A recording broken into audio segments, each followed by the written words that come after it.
사업 타당성 분석에 대해서 알아보도록 하겠습니다. 사업 타당성 분석이라는 것은 사업을 해야 될 건가 말아야 될 건가, 그 비즈니스 모델에 대해서 한번 수익 관점에서 한번 확인해 보는 것이 사업 타당성 분석이라고 볼 수가 있고요. 이러한 사업 타당성 분석을 전반적으로 한번 이렇게 훑어보겠는데요. 이 사업 타당성 개요를 한번 말씀드리겠습니다.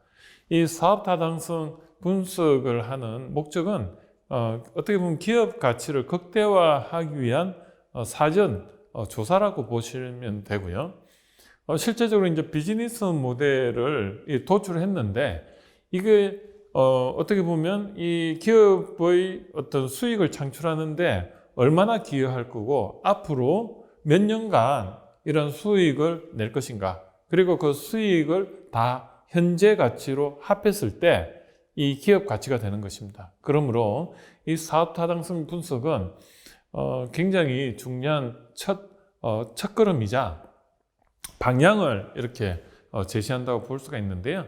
이 사업 타당성 분석을 한번 보면은 크게 사업계획서 안에서는 사업 타당성 분석이라는 부분과 실행 사업계획서, 이 두 가지가 전체적으로 보면 하나의 그 사업계획이라고 볼 수가 있고요. 먼저 그 사업 타당성은 결국은 방향을 나타내는 부분, 그리고 사업계획 중에 실행 사업계획서는 속도를 내는 부분, 이렇게 보시면 될 것 같습니다. 그러면 이 사업 타당성 분석에서 제일 중요한 거는 어떻게 보면 외부의 환경 분석을 통해서 고객이 어디에 있는가, 그리고 그 고객들이 결국은 시장을 형성하는데 그 시장의 크기와, 그리고 이 시장이 어느 단계에 지금 형성이 돼 있고, 그리고 앞으로 어느 정도의 그 지속 가능성이 있고, 그리고 이 시장이 어느 정도 클 수가 있는가, 이런 발전 가능성을 확인하는 단계를 거치고요. 그걸 통해서 매출이 어느 정도 될 것인가, 그것을 이렇게 한번 추정을 해보고, 그리고 내부적으로 어떤 역량을 가지고 이러한 시장을 대응을 할 수 있을 것인가, 그거를 또 알아보고, 그래서 결국은 어떻게 보면 제품의 그 판매량과 그 다음에 비용적인 부분을 가지고 제품 기업의 수익을 이렇게 추정하는 것이 사업 타당성 분석에서 굉장히 중요한 부분이고요. 그리고 또 한 가지는 이 사업을 실제적으로 실행이 가능한가, 이것도 하나의 그 사업 타당성 분석에서 굉장히 중요한 부분입니다. 아무리 수익을 잘 낼 수가 있어도 이게 실현 가능성이 떨어지면 안 되겠죠. 그래서 이러한 두 가지 관점이 사업 타당성 분석에서 굉장히 중요한 것입니다. 그래서 이러한 외부 환경 분석을 통해서, 이게 스왑 분석이라는 전략 분석 툴을 통해서 외부 환경에 대한 데이터를 채집하고요. 그 내부 역량을 통해서 어떻게 보면 우리가 잘할 수 있는 강점과 약점을 분석을 해서 결국은 외부 환경에 대해서 최우선적으로 할 수 있는 OS 전략이라든지, 아니면은 외부 환경에 대해서 우리가 약점을 보완할 수 있는 어떻게 보면 오픈 이노베이션 전략을 통해서 이런 수익을 내는 것을 결정을 하게 되고, 그러면 이런 OS 전략이나 OW 전략을 우리는 KPI, 비즈니스 모델이라고 볼 수가 있는데, 이것들을 구현하기 위해서 실제적으로 시간에 대해서 사람, 기술, 자본, 마케팅 관점에서 실행 계획이 사업 계획서라고 볼 수가 있는데, 이걸 실행 사업 계획서라고 합니다. 그래서 전체적인 사업 계획서는 사업 타당성 분석과 실행 사업 계획서, 이렇게 구성이 됨을 알고 계시면 좋을 것 같습니다. 그래서 이런 사업 계획서가 준비가 되었을 때 이것을 어떻게 보면 이제 투자를 받아서, 실체가 있으니까 투자를 받아서 창업 시드머니를 마련해서 결국은 창업으로 가게 되는 것입니다. 그러면 사업계획서 구조를 다시 한번 자세히 한번 보면요, 사업 타당성 분석이라는 분야가 있고요, 하나는 실행 사업계획서가 있는데, 이 사업 타당성 분석은 외부 환경 분석, 그 다음에 고객 분석, 경쟁자 분석, 내부 역량 분석이라는 네 가지 카테고리로 구성이 되어 있고요. 여기서 분석을 통해서 어떻게 보면 시장을 발굴하는 STP 단계가 있고, 그리고 또 이것을 비용적인 측면에서 최소화시키면서 효율적인 측면에서 어떻게 보면 비용 리스크를 줄이는 기술성을 도출하는 부분이 있고, 그래서 시장성이라는 매출과 기술성이라는 비용을 뺀 그 차익이 그냥 수익성이라고 볼 수가 있는데요. 이러한 수익성을 모두 합했을 때 이게 기업 가치가 되고 어떻게 보면 사업성이 있다 없다를 판단하는데, 이걸 사업 타당성 분석이라고 하는 것입니다. 그리고 이렇게 사업성에서 도출된 이러한 KPI로서 7P 또는 4P를 구현을 하는 것을 우리는 사업 실행 사업 계획서라고 하는데요. 여기에는 KPI를 시간에 따라서 목표를 정한 것을 우리는 어떻게 보면 마일드스톤이라고 하고요. 그리고 이것을 또 기술적으로 한번 분석을 하는 것을 우리는 기술 로드맵이라고 하는데, 이걸 TRM이라고 합니다. 그리고 이런 기술 로드맵상에서 이걸 구현하는 핵심 기술, 이게 어떻게 보면 에로 기술이라고 볼 수도 있고 극복 기술인데, 이걸 Critical Success Factor 또는 Key Success Factor라고 해서 KSF라고 하고요. 이러한 어떤 모든 것을 이제 구현하기 위해서 결국은 수압 분석이라는 툴을 통해서 최선의 전략을 도출을 하고, 그 도출된 것을 구현하기 위해서 우리는 세부 실행 계획으로서 사람, 기술, 자본, 마케팅 관점에서 이렇게 시간에 따라서 계획을 세우는데, 특히 자금에 있어서 어디에 투자를 하고 어디에서 자금을 수요를 할 건가, 이게 자금 조달 계획인데, 이러한 부분들이 다 실행 사업 계획서에 포함이 되는 것입니다. 그래서 사업 타당성의 그 구성 요소를 핵심만 다시 한번 정리를 해보면, 시장성 분석을 통해서 매출액을 우리는 추정할 수가 있고요. 그 다음에 기술성 분석을 통해서 어떻게 보면 비용을 도출해낼 수가 있고, 결론적으로 이 사업 타당성 분석에서 이 수익성을 도출을 해낼 수가 있는데, 이걸 우리는 영업이익이라고 하고, 이런 영업이익이 클 때 우리는 사업 타당성이 크다, 이렇게 이야기를 할 수가 있습니다. 자, 그러면 이 사업 타당성 분석에 있어서 제품 및 서비스 라이프 사이클을 고려한 수익 예측이 참 중요한데요. 미래의 현금 영업을 했을 때 그 현금 흐름을 이제 이렇게 추정하게 되는데, 이때 중요한 것은 리스크 프리미엄이라고 해서 위험을 고려한 어떤 할인율이라는 표현을 하는데, 은행의 금리라고 보시면 됩니다. 이 사업이 리스크가 크면 어떻습니까? 은행의 금리가 올라가는 것을 우리는 할인율이라고 하는데, 사업의 리스크가 크면은 할인율이 크겠죠.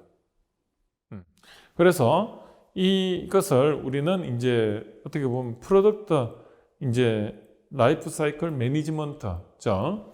이런 어떻게 보면 현금 흐름 관점에서 한번 수익 대비 시간에 대한 고정비와 변동비를 한번 이렇게 검토를 하게 되는데, 이때 수익이란 축과 그 다음 비용이란 축과 이익이란 축을 가지고 한번 연도별로 이렇게 했을 때 이 어떻게 보면 제품이나 서비스의 그 라이프 사이클을 고려해서 앞으로 어느 정도 수익을 낼 것인가를 고려했을 때 이 사업 타당성이 이제 도출이 되는 것이죠. 그래서 매출은 판매가 플러스 수량으로 구성이 되고요.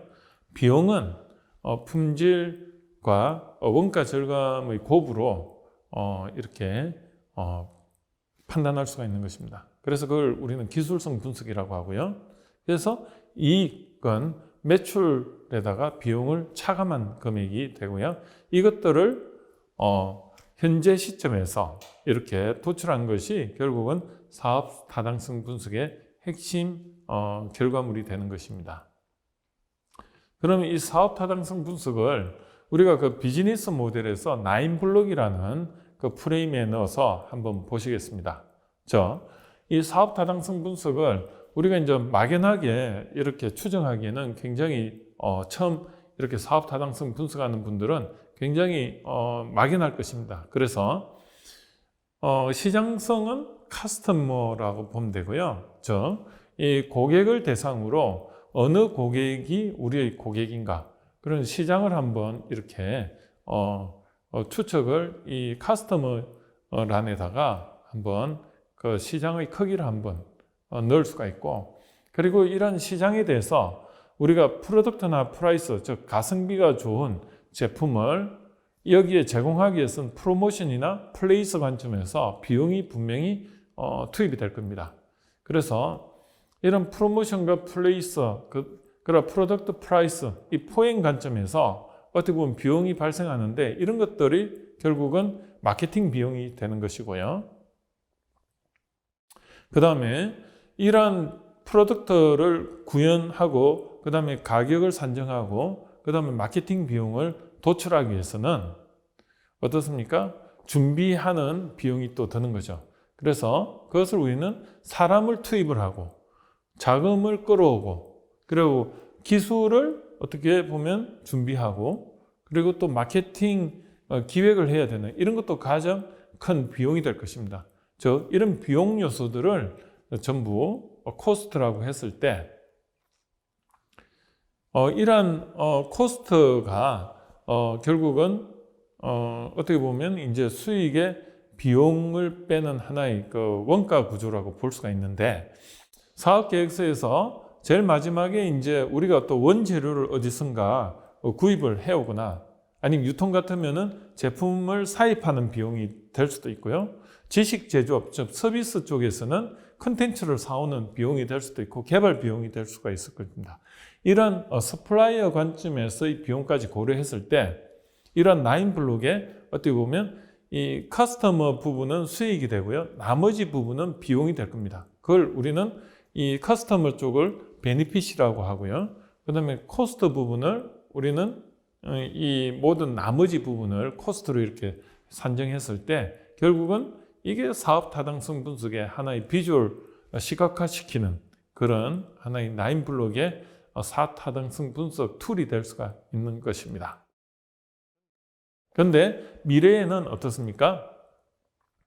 한계 비용 제로 사회. 즉 이제는 예전에는 온라인이 아닌 오프라인 시대에는 모든 것이 이렇게 비용으로 처리될 수밖에 없습니다. 즉 사무실 공간도 만들어야 되고 어떻게 보면 가상 공간이 아닌 사무실 공간에 사람이 있어야 되고 팩스를 받아야 되고 그러다 보니까 어떤 고정비라든지 이런 것들이 많이 들었는데 지금은 스마트폰이라는 그런 모바일 환경에서는 이런 것들이 모두 가상에서 처리됨으로 해서 뭐 팩스만 하더라도 이제는 어떻습니까? 외부에서 보면은 그냥 일반 전화 번호로 팩스를 보내지만 내가 그냥 스마트폰으로 모든 것을 처리할 수 있는 환경입니다.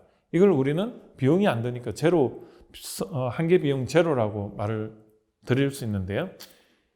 이러한 비용이 사실은 기술력인 거죠. 그래서 비용을 최소화시키고 그리고 SNS나 이런 어떤 사회관계 서비스망을 통해서 고객을 비용을 최소화하면서 또 고객을 많이 발굴을 한다면 결국은 비용이 극대화되고 이게 가장 이상적인 비즈니스 모델이라는 것이죠.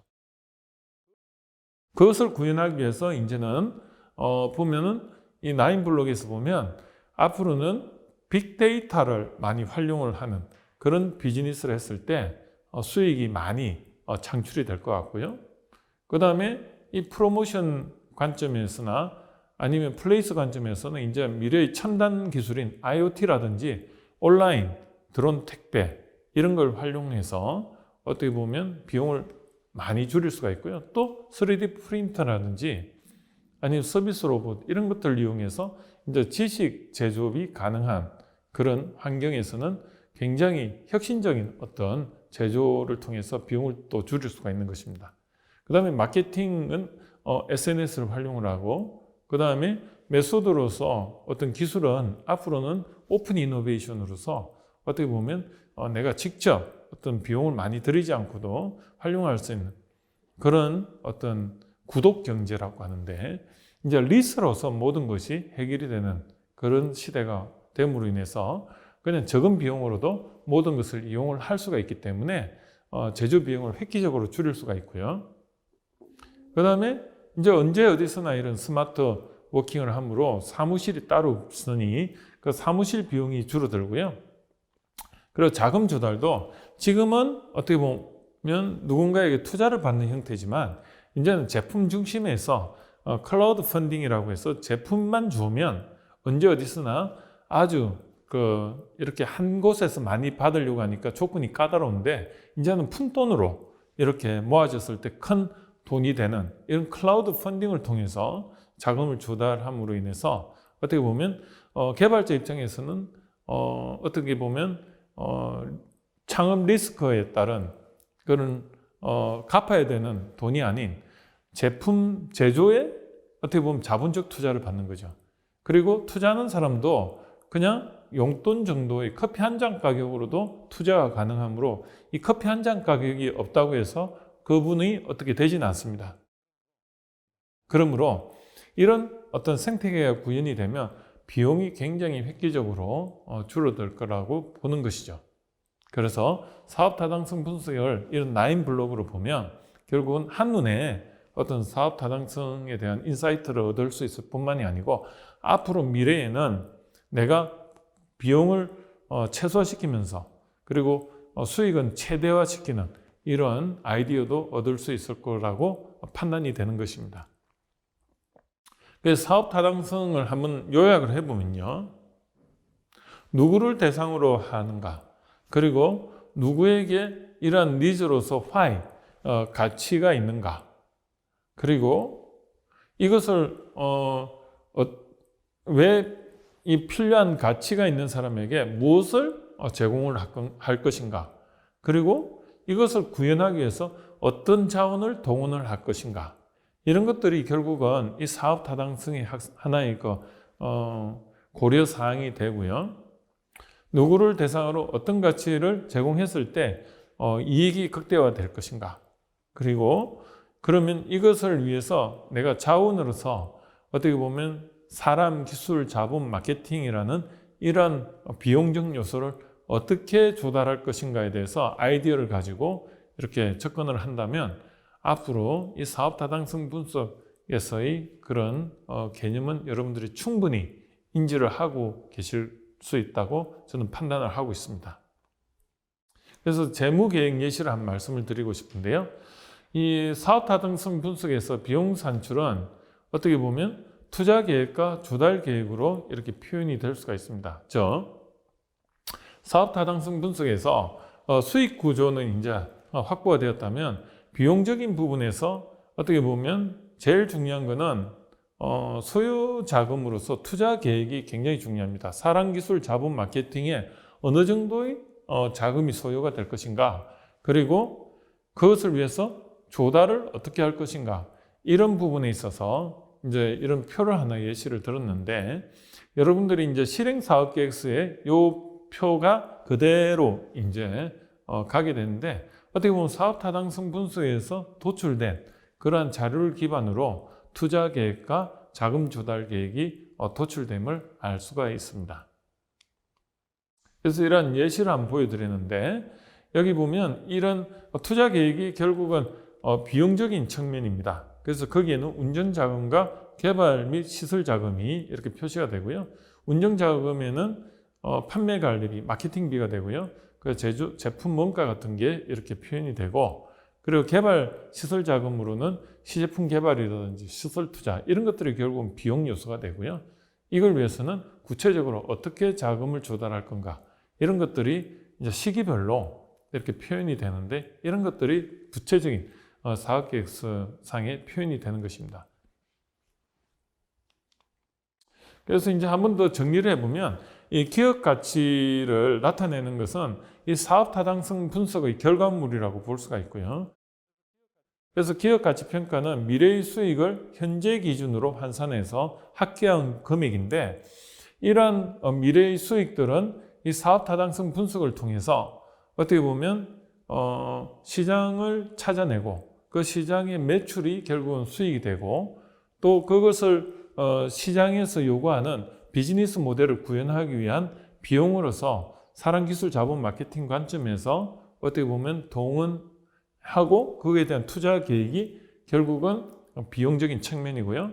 그걸 차익을 연도별로 이렇게 배치를 했었는데, 그게 PLM, 프로덕트 라이프 사이클 매니지먼트 관점에서 보면 이 기술이 어느 정도 오래 갈 것인가, 그리고 어느 시점에 이 제품이나 서비스가 있는가, 이런 것들을 감안하면 이 연도가 계산이 되고, 그 연도별로 그 현금 흐름을 현재 가치로 프리미엄 리스크를 고려해서, 근데 그 프리미엄 리스크는 어디서 이렇게 나오느냐, 그 업종별로 이러한 프리미엄 리스크가 평균적으로 나와 있습니다. 이런 것들을 차용해서 현재 가치로 이렇게 환산해서 다 더한 것이 결국은 이런 공식으로, 좀 복잡하지만 이런 공식으로 되어 있고요. 이걸 다 합했을 때 우리는 그것을 기업 가치라고 표현을 하게 되고요. 그래서 그 기업 가치는 이렇게 표를 한번 보면 초기에는 투자비가 많이 들지만, 이게 도입기를 지나서 성장기까지 이제 투자가 회수가 되고요. 성장기 중간부터 성숙기, 쇠퇴기까지는 어떻게 보면 이제 수익이 이제 온전히 투자를 회수하고 난 이후에는 이게 하나의 그 기업 가치로서 이것을 다 현재 가치로 합산한 것을 Net Present Value라고 하는데, 이걸 NPV라고 합니다. 그래서 이 NPV가 결국은 기업 가치가 되고, 이 사업 타당성 분석의 아까 보신 이 표의 결과물하고 일치하는 것입니다. 그래서 여기서 보시면 도입기의 투자 단계에서는 이 마이너스인데, 이게 어느 정도 도입기를 지나서 성장기까지는 이 BEP, 즉 손익분기점까지는 항상 이렇게 기업이 어떻게 보면 수익이 나지 않고 어떻게 보면 투자와 균형을 이루게 되는 거죠. 그래서 이 성장기 어느 중반기까지는 사실은 기업이 이제 어떻게 보면 BEP를 만족하기 위한 하나의 과정으로 인식할 필요가 있고요. 이 성장기 중반 이후에 결국은 기업 가치가 미래 가치가 되고요. 현재로 그것을 기업의 그 기업 프리미엄 리스크를 고려해서 그걸 현재 가치로 모든 걸 합한 것이 결국은 기업의 사업 타당성 분석의 결과물이 되는 것입니다. 그래서 사업 타당성 예시는 이렇게 제가 한번 표현을 해봤고요. 그래서 이제 이런 시장 조사에 있어 가지고 참조할 만한 자료들을 이렇게 제가 게시를 해보았습니다. 이것으로 사업 타당성 분석에 대해서 알아보았습니다.